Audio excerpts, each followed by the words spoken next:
that Ripple, they're going to use XRP for this to make everyone whole. When you see these things rally, you do not get greedy. And yes, I believe the price will still be set. And then from there, it can only move upwards towards an infinite price.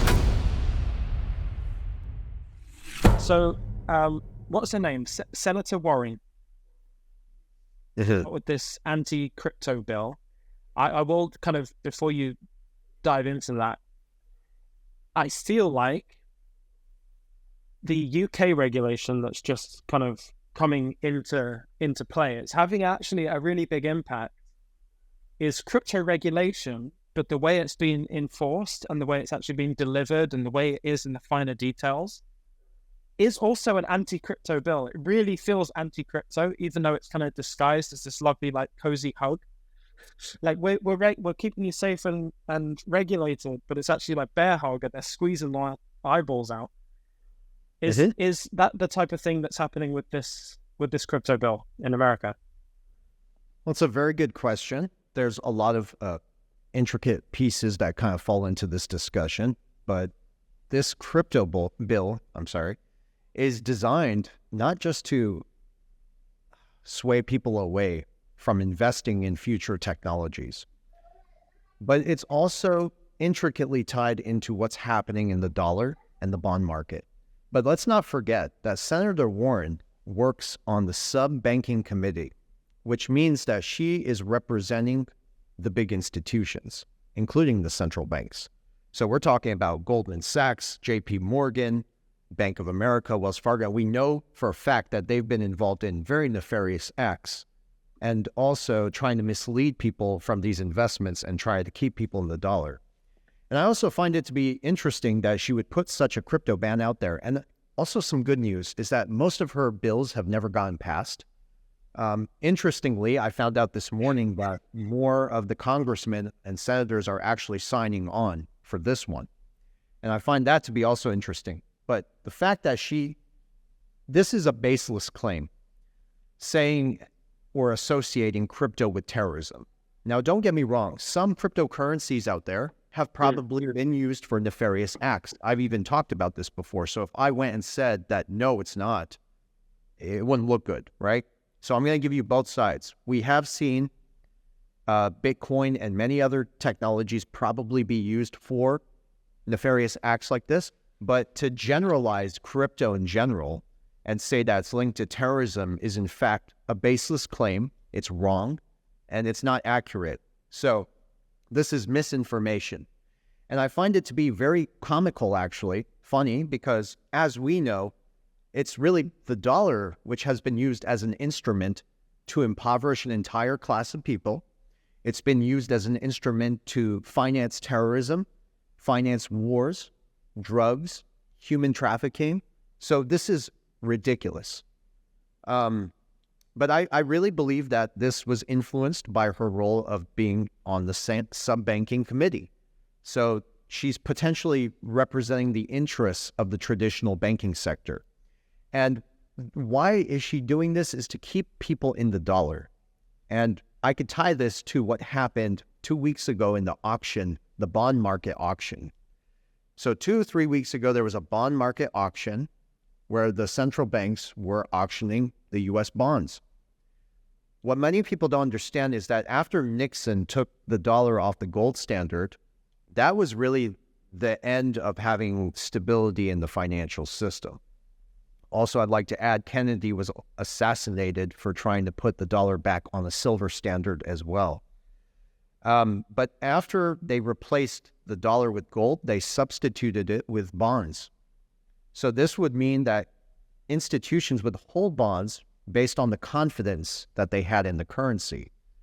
So if we look around today and you see what's happening with the dollar, still being the world reserve currency, we inflict inflation, debt, and all over the world by having that reserve status. And the world, again, is getting tired of this. Now, at this bond auction, nobody bought the bonds. Japan, even our alliances with France, they refused to buy those bonds. Now you also see in the narrative that they are dumping bonds all over the world. So there is a current exodus outside of the dollar. It makes more sense now why Senator Warren would put such a ban out there on crypto or try to get this going and to get support for it. It's to keep more people in the dollar. And they can actually do this by forcing people to buy bonds with their 401ks, with their Social Security. They can do this if they really wanted to. And I think it's going to get to that point soon. Now, nobody bought these bonds. So this is where it gets even more interesting.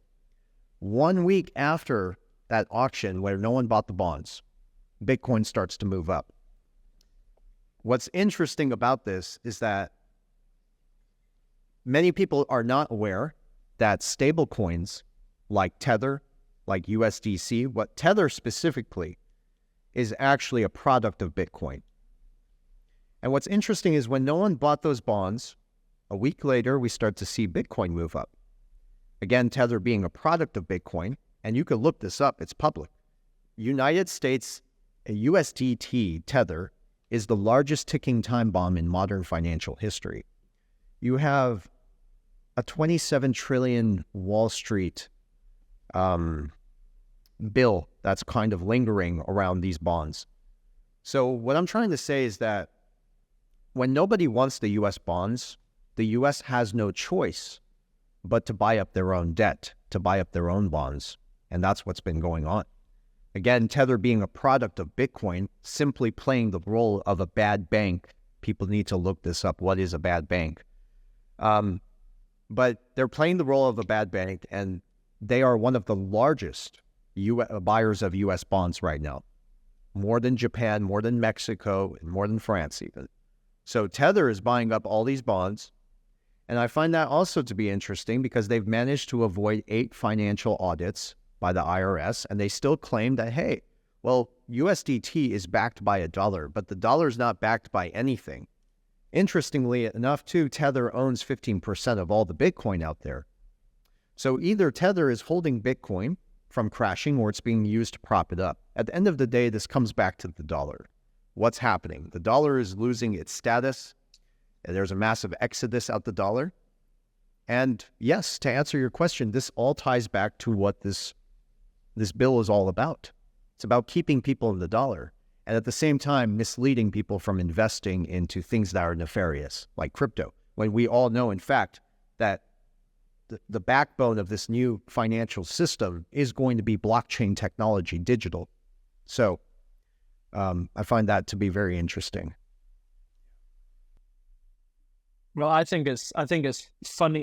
That statement also infuriates me to no end because if you look at Bitcoin and Ethereum, it's funny to me that the institutions will use Bitcoin and Ethereum, but say it's being used by criminals, and then my response to that would be, yeah, because you're using it now, it's being used by criminals because you guys are the criminals.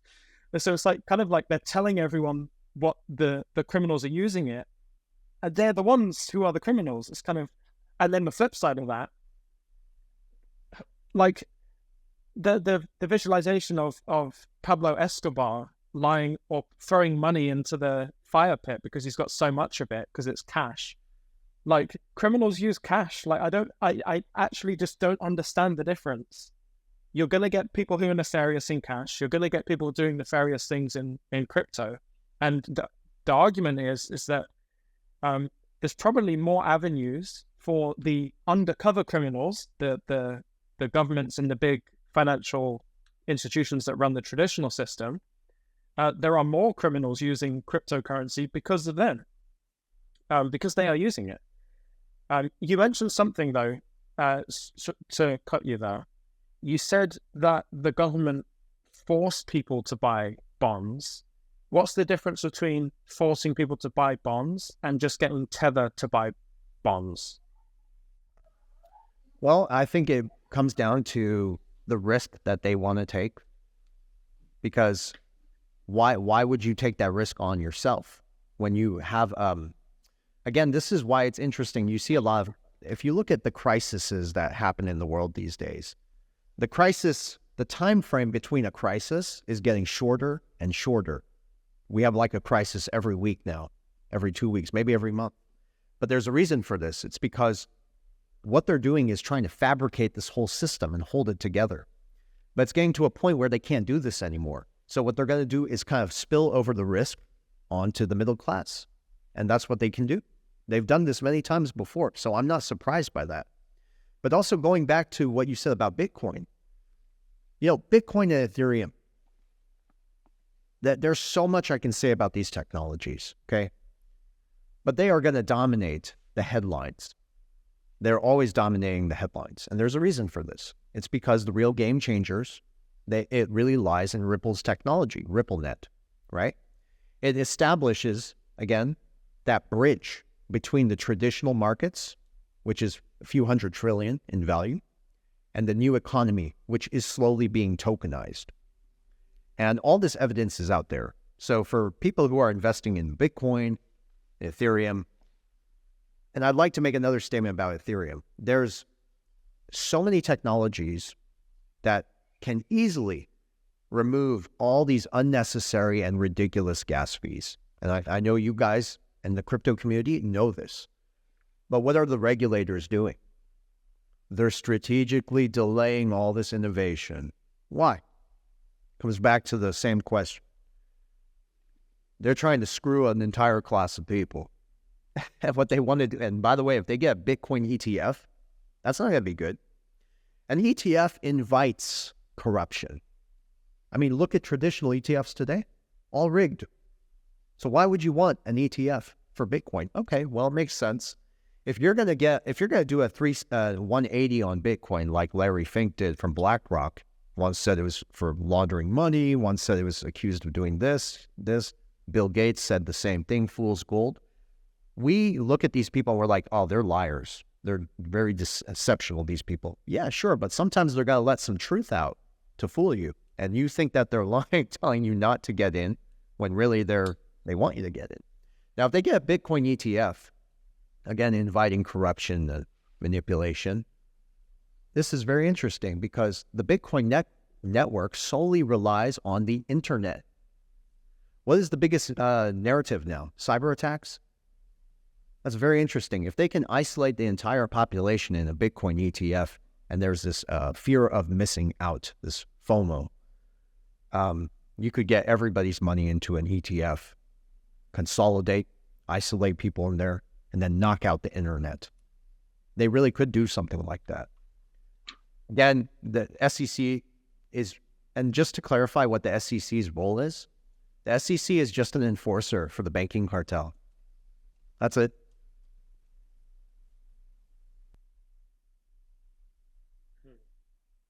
Did you see that movie recently? It's on Netflix. I can't remember the name of it for the life of me, but it basically they take out the internet.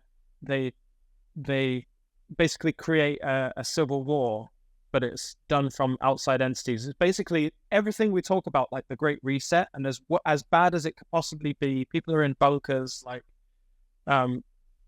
scared, and now it's civil war, and you've got to protect yourself. You need your guns and all of that stuff. Have you seen that movie? I have. I saw it yesterday, and I did not like it. I thought it to be very strange. Interestingly, it was funded by Barack Obama. No surprise. He's a sick, twisted person. People don't know the history about the Obamas.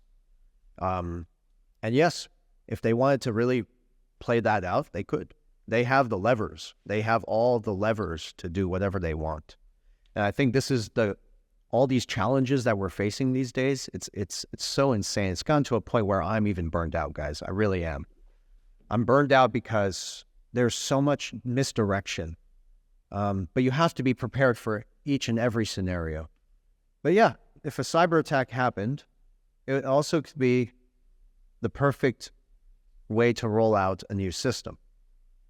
And what concerns me is the fact that this regulatory body is not enforcing the right and proper regulation. There's not enough discussion about, this is what Dr. Pippa once said from the World Summit. She said that we need a digital constitution of human rights. And I find that to be absolutely true. If we're going digital, and we know this, and there's a tokenized economy coming, we need some sort of constitution so that our information, our data, and us are not exploited. Because what we do is we risk everything if we go into this new system without the right and clear regulations, the fundamental rights of human beings. You don't want to treat us like tradable commodities. And that's what's happening here. Prisons are adopting blockchain technology and using blockchain to tokenize prisoners. That's just the first step. It's a very slippery slope. So the fact that they're slowing down the strategic delay of regulation, at the same time, the strategic engineering of the collapse of currencies worldwide, it's not a good sign that these two are coming at the same time. You see what I'm saying? I do. I mean, you said tokenizing prisoners. Like, how can you tell me more about that? Well, I read this article where the prisons were adopting blockchain technology, not just into the prison systems and the security systems, but they were using it to tokenize prisoners in a computer. So basically, if you wanted to move one prisoner from one prison to another, you would kind of trade them as a tokenized value, like a derivative. I'm just saying it's a very slippery slope. Yeah, of course it is. I mean, this is how it starts, but they start in areas that they can get easy approval. So a like, prisoner, right? It's sad. The everyday person doesn't typically, the typical person doesn't really care about what happens to a prisoner, right? And so they go, oh, we're just doing it. It's like a database, and we're just transferring them. It's just like the normal computer. It's just like a spreadsheet. And we're like, oh yeah, that's a good idea. It's just like keeps track of things. And then they're like, okay, we'll put it in every part of the manufacturing process so that we can track your deliveries even more accurately. And you're like, okay, yeah, that's really good. And then they're like, okay, and then we're going to put this thing in your hand, and then we're going to be able to see what blood type you are and all that stuff. And we're like, okay, yeah, blood type, health. And then all of a sudden it's like, oh, actually now you'll get a pain trigger when you leave your 15-mile radius. And it'll like, just to keep you quarantined in your area. It's like, then it's like, oh wait, hang on a second. I don't quite like that one, but already it's too late because you've been boiled in the water like a frog. Basically. And I mean, it's really scary. It is. So we need more people in the community to talk about this, the regulatory side, and we got to figure something out, because this is happening very fast. And, we haven't even touched on the geopolitical side of all this. And this exodus outside of the dollar is accelerating, and they're putting all the pressure of the dollar and the debt onto the middle class, the people. So they're doing this for many reasons, not, again, to just impoverish the middle class, but to also keep little to no participation of this middle class into the evolving technologies, where the economy is going. And I want people to understand is that when markets start to sink, they're not all sinking at the same time. It never happens like that. When big sectors start to sink, other sectors go up. And this is basically the mechanism of money moving. Money moves from one set of assets into emerging markets, emerging assets, and that's blockchain, artificial intelligence, technology. We can see the investments already, that it is insane how much money is going into blockchain protocol solutions, how much is going into AI. It's crazy. And yeah, they're just trying to keep everyone in the dark.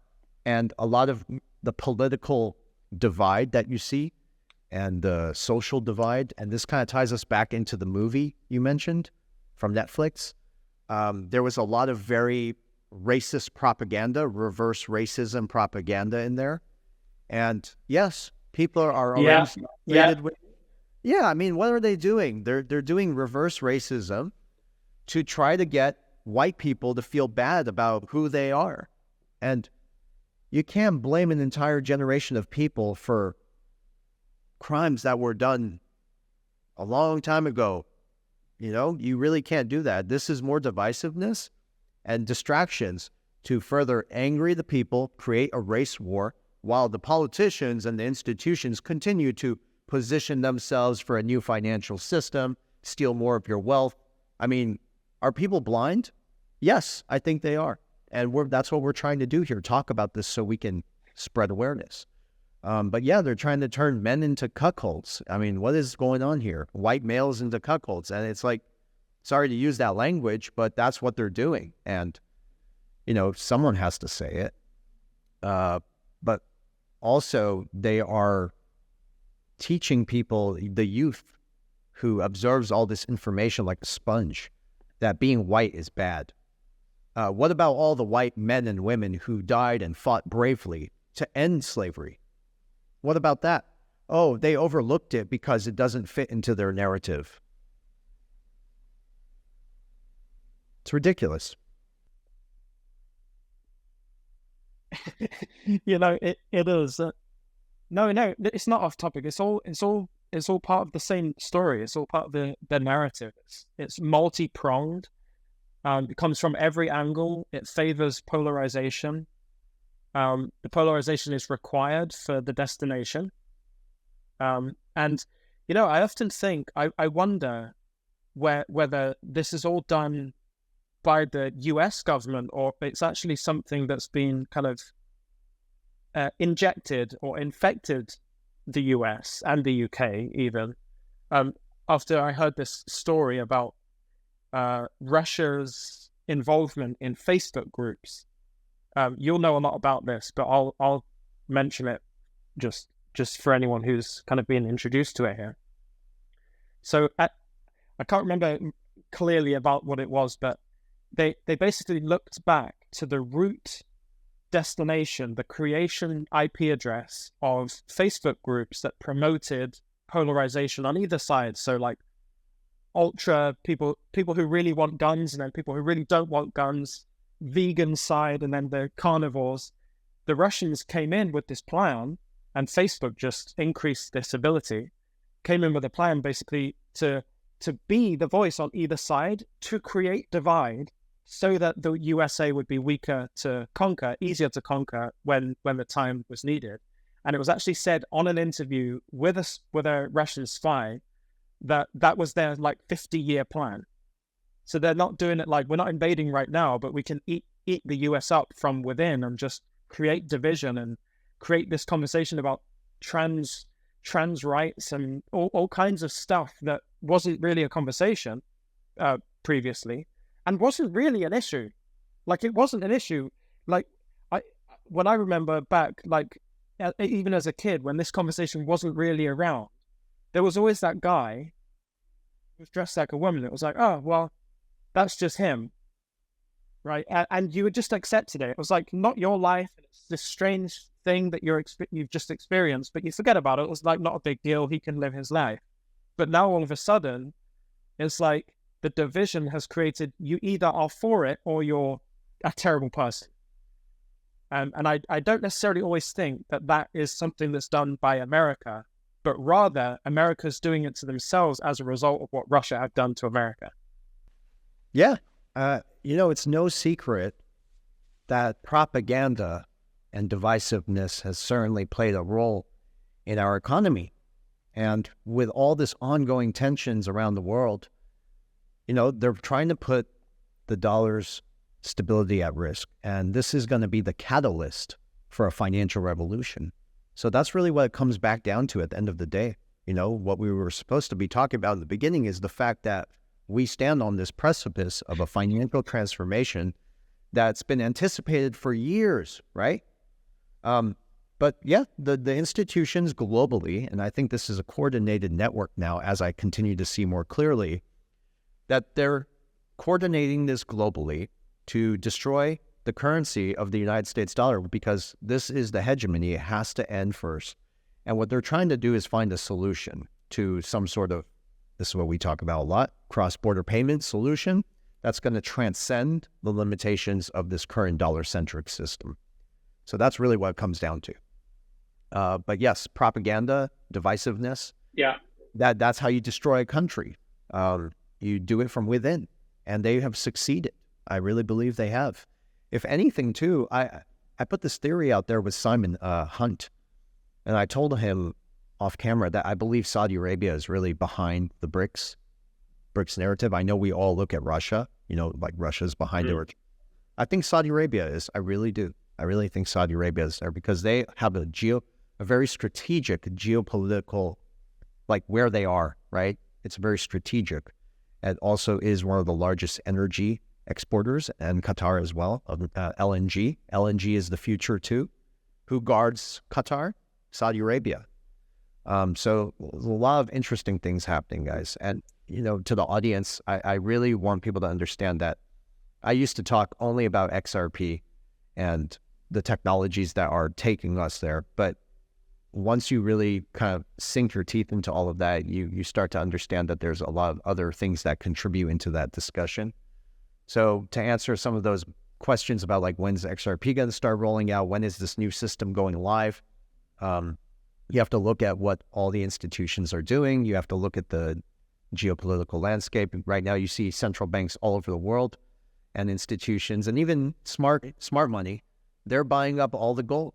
And I really think being in precious metals with all this uncertainty, this fabrication of the economy and this risk, there's no better place to be right now besides precious metals and some blockchain protocol solutions. So, I want to make sure that people understand too. With right now the U.S. buying up all these bonds, we see the dollar is getting stronger.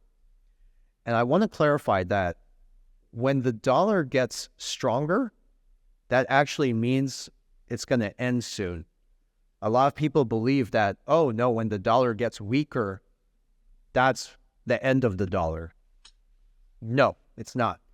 The dollar is going to get so strong and it's going to have a last rally before it loses the rest of its purchasing power. And many times I've said in the past that the dollar will crash. And when I say the crash, I don't mean it's going to just disappear. I want people to understand that. I mean that the purchasing power is going to be gone, which results in hyperinflation. At the same time, the demand is gone too. So you just have a very shit currency. And we're getting to that point. So people need to diversify. If you're looking for investments, I recommend, unfortunately, with this war being hyped up, and there's going to be more wars, war is how they're going to keep this dragged on. If they have a reason, like this goes back to the crisis scenario, they have a reason to keep issuing new money. War, a crisis, maybe an alien invasion, something like that, they're just going to play this game and drag this on. Worst case scenario, I would say this is going to be over by 2025. But it will end with the dollar being very strong before it, turns around. A lot of opportunity to make money. Right. So that's where I was going. That was where I was going with that. So when the dollar is, there's a bit of a delay there. Sorry, Vasant. When the dollar is stronger, do we see capital flows into crypto? What's the relationship there? You're going to see a lot of money flow out of the dollar. See, if they can keep the dollar strong enough, that means they can keep issuing new money. With that new money, what happens to it in every time they print money? And this is how it's going to end. They're going to have to print more money again. No doubt, 100%. This has nothing to do with interest rates anymore. This is all bullshit. Fabrication to keep people thinking about their investments short-term, long-term.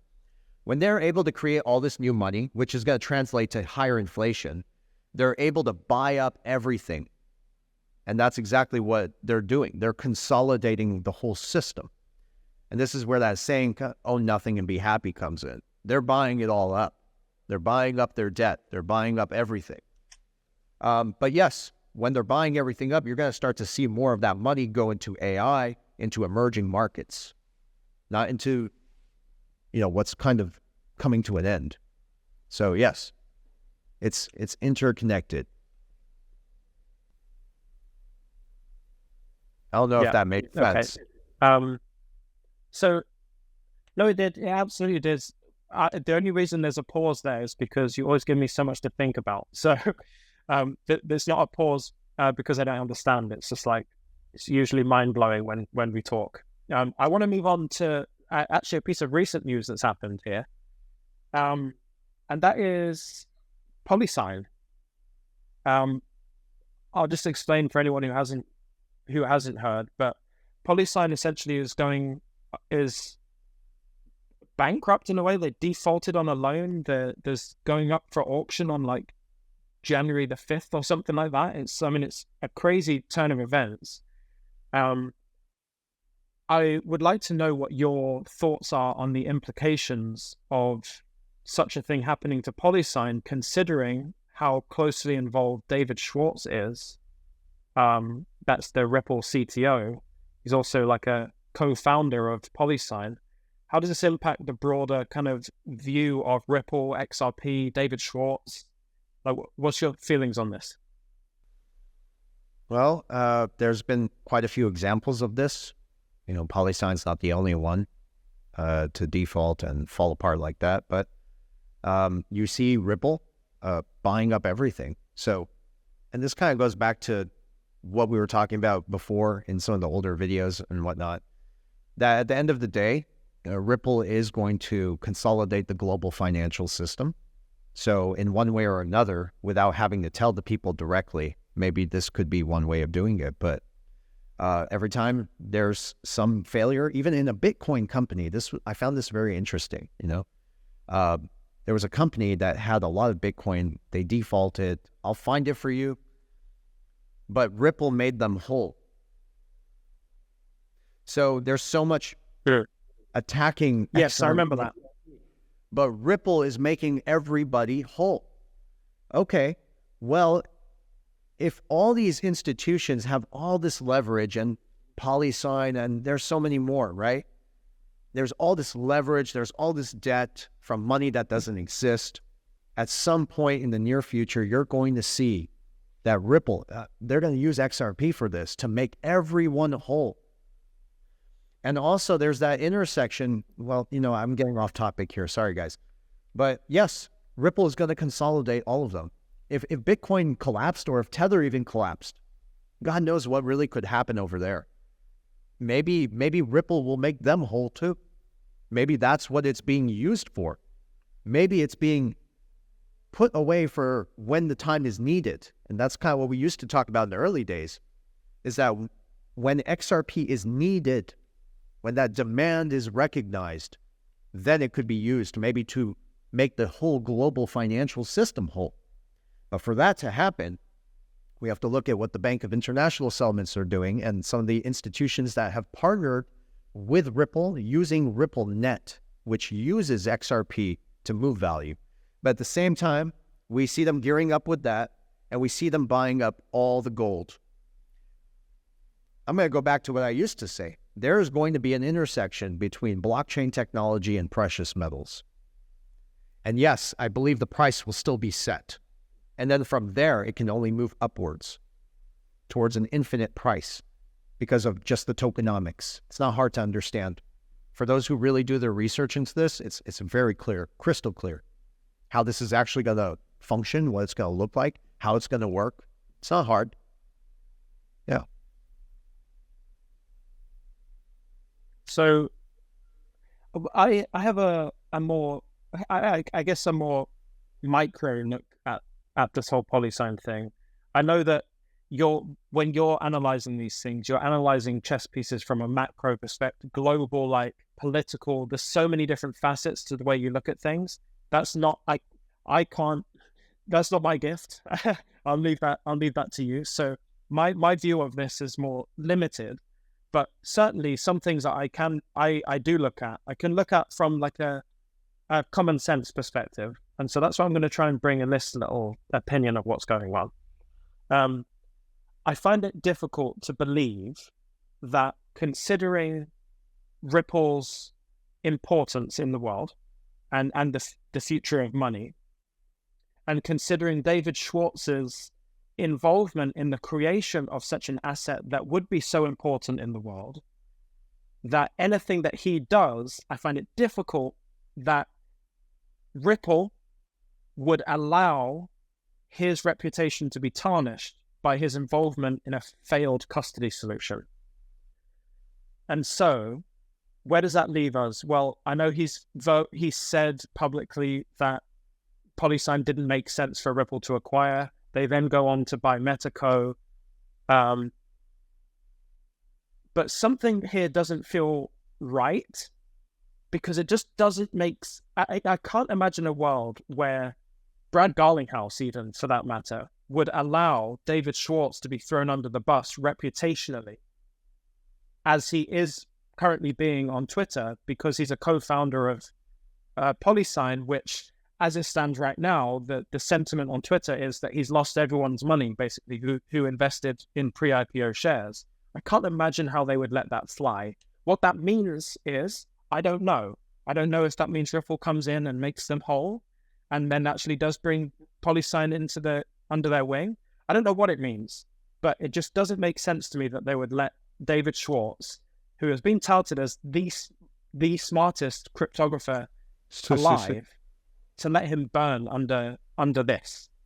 I have a statement. Okay, so first of all, that could be a narrative to sway people away from the fact that David Schwartz has no idea what he's talking about, which would push people further away from even XRP. That could be one way of doing it, because they have abundantly clear they don't want anyone in XRP. They don't want experts talking about this stuff. Many non-disclosure agreements were actually renewed last year. Do you remember that? We talked about this before. Non-disclosure agreements, while XRP were renewed for financial experts when they went on stage with these big groups to talk about money and where money's going. Why the hell would they do that? It's very simple. And another thing, I've made this very clear before. David Schwartz has been wrong about a few things, and I've said this before. There were statements he once made years ago, then he kind of contradicted those statements. And me, like you said, thank you for the compliment, catching everything macro, I'm able to catch that shit real fast. So when I see things like that, and I've already said that, David Schwartz has contradicted himself. He said things that are not entirely accurate. And again, David Schwartz maybe is just a programmer. Maybe he's not paying attention to what the central banks are doing. Maybe he's not paying attention to the geopolitical trends that are happening out there. I'm saying he doesn't have all the answers. Neither do I. But when you really look at this thing, it's obviously clear that this has nothing to do with XRP. This is maybe to tarnish his reputation for some other alternative agenda. I don't know. And between you and I don't pay attention to those things. You see on my Twitter account, I don't pay attention to the little things, man. I'm looking at the macro and I understand it. At the same time, I've answered all the questions that I've needed answering to some degree. So I'm very confident in what we were all doing, where this is going. I'm not sure what other people are feeling about all this, but it's pretty clear. It's not a real story. Just stay away from things that are not regulated, that are not serving real utility, we don't know where they're going yet. And if you don't mind explaining, Polysign was about custody, right? Right? Custody? Okay. Well, let me explain this. I've talked to people about this so many times, and this is why I don't want certain guests on my show talking about custody, custodianship. No. I teach people and I encourage people to be their own self-custody. You have to learn this stuff. It's not hard. Hold your own assets. If we're going into a digital age, you're responsible for your digital assets. That's how it should be. So stop relying on other people to hold your crypto for you. Pay someone to teach it to you. It's very simple. So I stay away from all the other stuff and the nonsense out there, and I just focus on what's needed. Right now, the global financial system is so insolvent, and they are so desperate for control. That's why they're putting out CBDCs. But the fact that they're insolvent, something has to make them whole. And I believe XRP, which is a liquidity token, will be utilized for that when the moment comes. And that's really where I stand in all this. So I invest in what's going to be used, and people could do their research on this. It's all on the backbone of everything we've been talking about. And then, yeah, physical assets. You need to have gold. You need to have silver. If we're going in a digital age, the idea of going digital scares the shit out of me. I don't like the idea of everything being on a centralized system or even a decentralized system. I want physical assets. I like the idea of having my gold here. If I need to leave the country, if I need to do something, if there's a cyber attack, there's a war, I can move because I have my metals. It still will be used as a currency in such a scenario. So, yeah.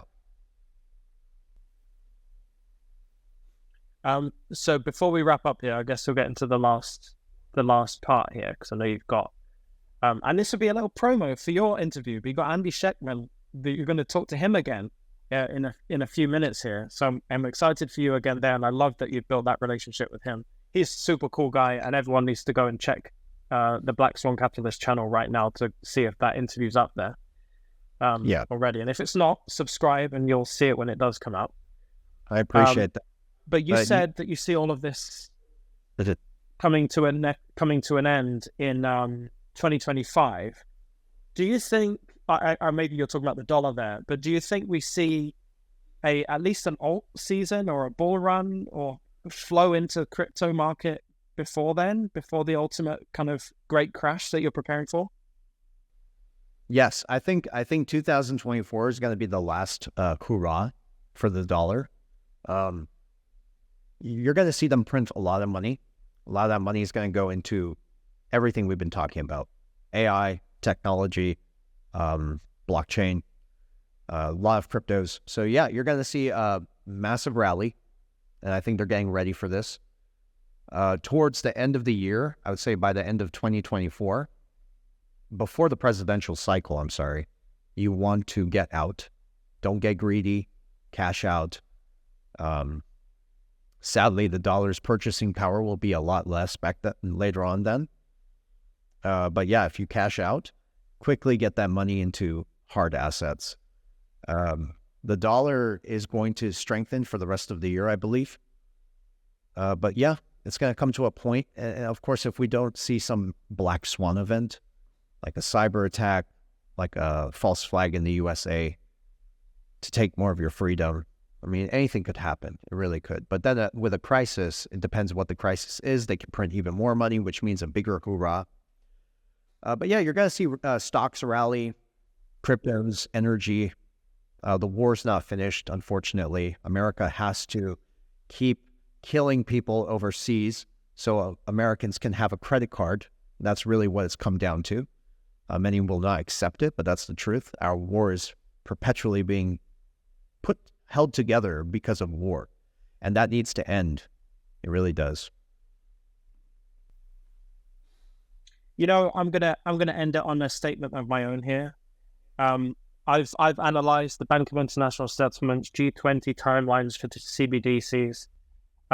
With the narrative that you put forth, with how this is all playing out, I'm gonna say that I think the final bull run for quite some time is going to be in the 2024.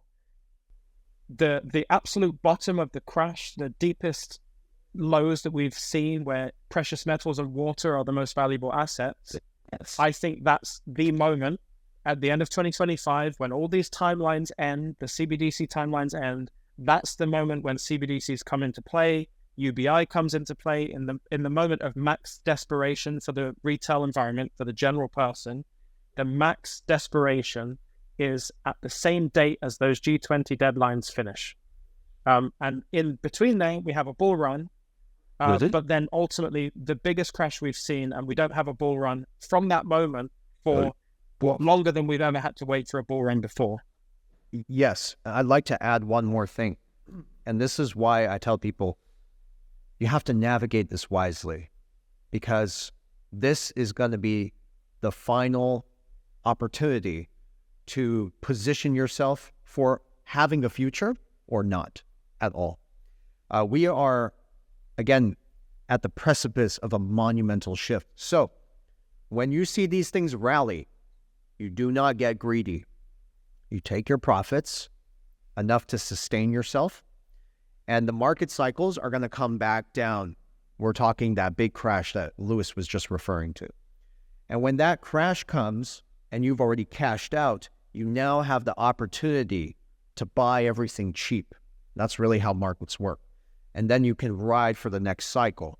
But at least you'll be protected, you'll be safe. Hopefully you'll be outside of the country. I'm looking forward to leaving the USA. It's a sinking ship, and I've told everyone this.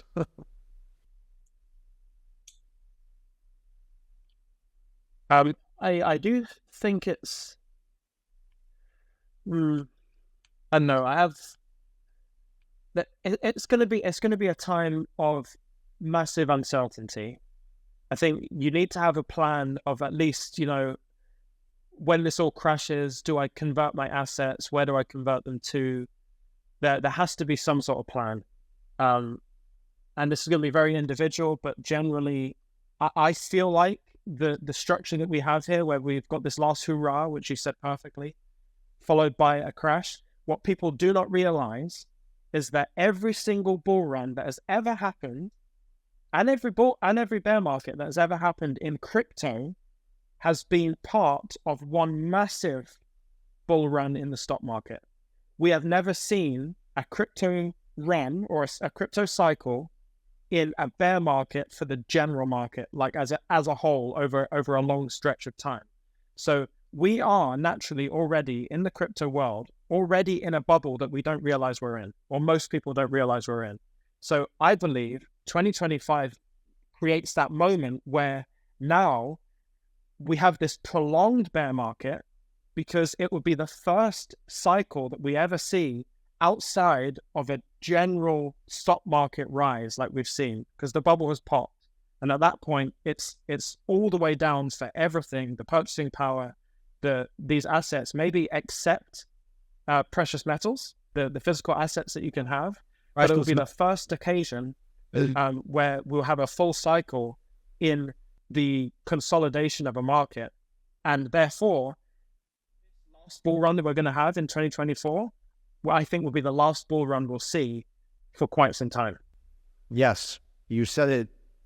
You said it so accurately. And that's what people need to take home. Take that to the bank with you.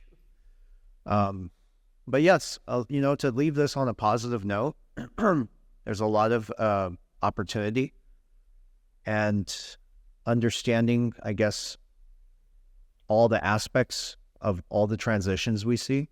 It's going to give you a better understanding of how to navigate this wisely. And that's why we talk about everything. And I know some of our subscribers, you know, they're tired about hearing the economy, and I understand. But yeah, some of our older videos, we covered everything about digital assets. You know, I feel like it's time to talk about some of the more important things. And a lot of our subscribers are not happy with that. And I understand, but, you know, our true supporters will be with us for the whole journey, because we've made it clear. All of this is interconnected. And just like how you said right there. So, Well, thank you so much again for your time. I always reminisce about the 5 or 6 hours that we spent talking together when I was in Houston. That was all off camera. That was some of my fondest memories of conversations. So I appreciate getting another hour with you here, and I know we'll spend many more hours together in the future. yes. If you're not subscribed to Black Swan Capitalist, I don't know what you're doing. I don't know what you're doing with your life. Get informed about the macro perspective. Get familiar with Vandel and Versan. They're great people. I can tell you that personally from personal experience. It has been a pleasure, Versan. Thank you very much. Likewise. I'll see you soon, okay?